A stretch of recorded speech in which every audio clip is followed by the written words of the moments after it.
The Emperor created many genetic creations, from the detailed work on the custodes to his fusion of tech and warp magic, the primarchs, and the mixed gene creations of the Emperor's sons, the Space Marines.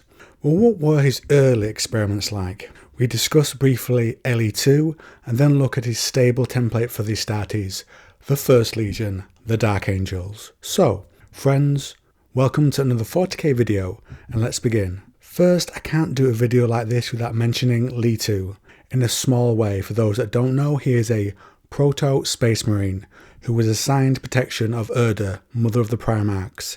He was one of the first successful templates for the Emperor, with the name LE2 or Limited Edition 2. I assume there was a first one and perhaps some afterwards as well, till he got that cocktail just right. LE2 was made with the gene stock from the Big E and Urda.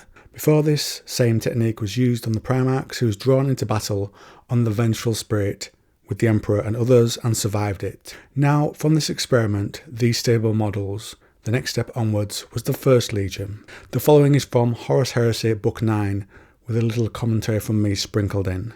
The heraldry of the Dark Angels proclaims their lineage, the first of the Emperor's legions.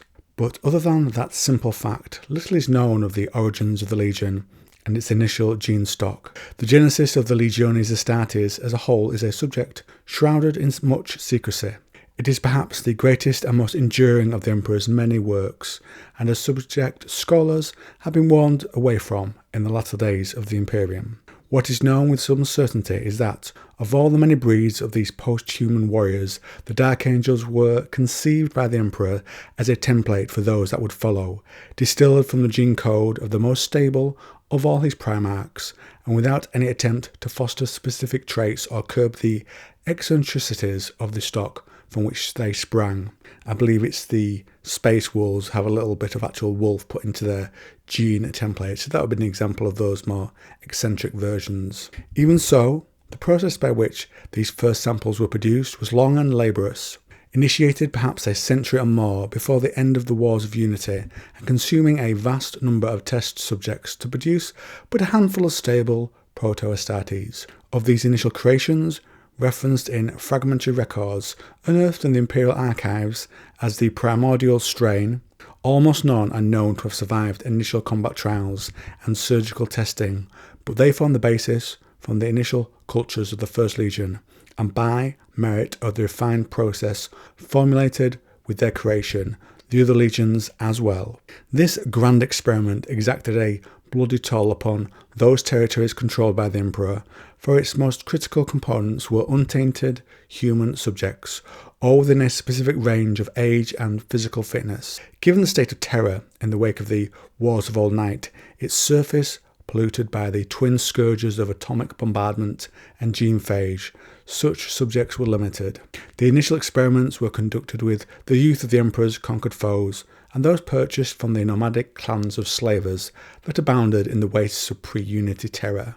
And later, the toll was borne by flesh tithes exacted on those territories brought, willingly or not, into the fold of the Imperium. As such, the Dark Angels did not bear the stamp of any single gene stock, unlike some of the other legions during their earliest years, whose character had been moulded by the nature of their initial intake. Their first recruits, selected from the best of the stock available to the Emperor, were diverse in origin and shared no single cultural heritage that would shape the way in which they made war. Indeed, the diversity of their origins brought a wealth of disparate martial traditions into the fledgling legion. From the dour infantry of the Frankish plains and the islands of Albia brought with them the brutal Corda that had conquered half the ruined lands of Europa.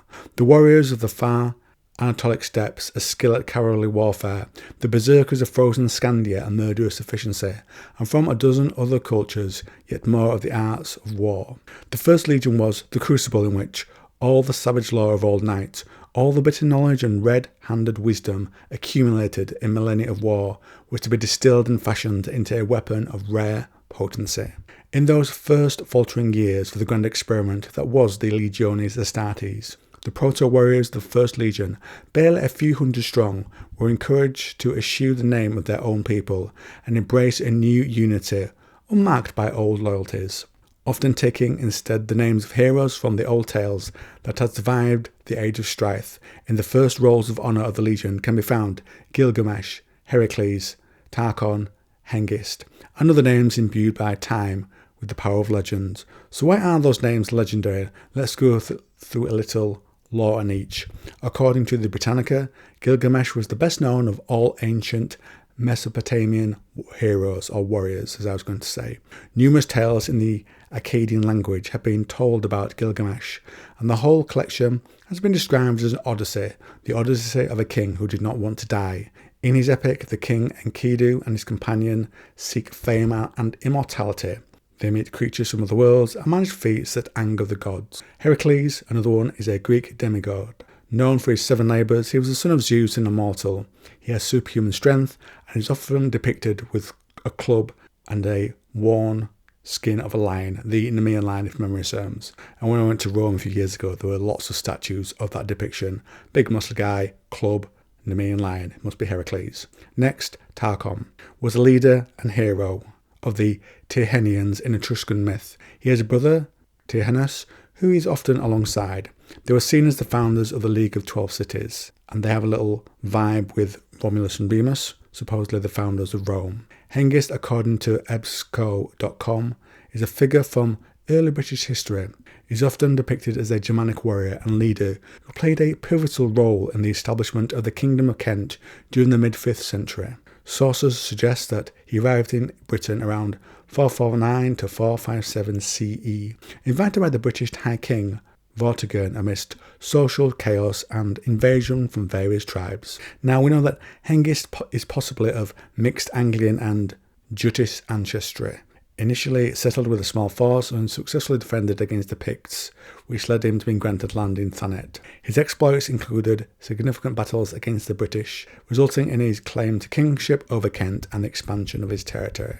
Combined with the grim aspect granted them by the gene seed of the first primarchs, these warriors quickly gained a reputation among the disparate throng that was at times the army of the emperor, for they seemed as a band of gods all cast from a singular and potent mould, fighting at first as small groups within the ranks of the emperor's host, plying both the skills of the legion and of all the dual masters of the imperial laboratories.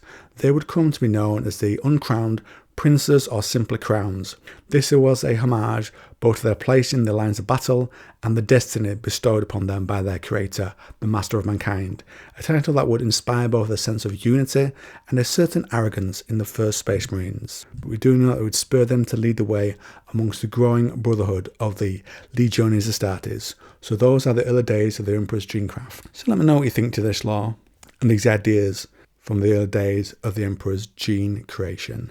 Is there anything additional you'd like to see in the video, or you know about, you want me to do a video on? Make a suggestion, why not? And here's the outro. If you like this video on 40k, then why not try this one? And if you want a whole bunch of videos on 40k, I've got 2 playlists dedicated to it. One's got everything on there, and one specifically is about the Dark Age of technology. I also cover Trench Crusade on the channel. It shares a lot of DNA in terms of real world history with 40k, and there's a playlist for that as well. Generally do about 1 a week on each video, so on each topic, and I'm trying to get back up to doing 1 every day, which should be coming out soon.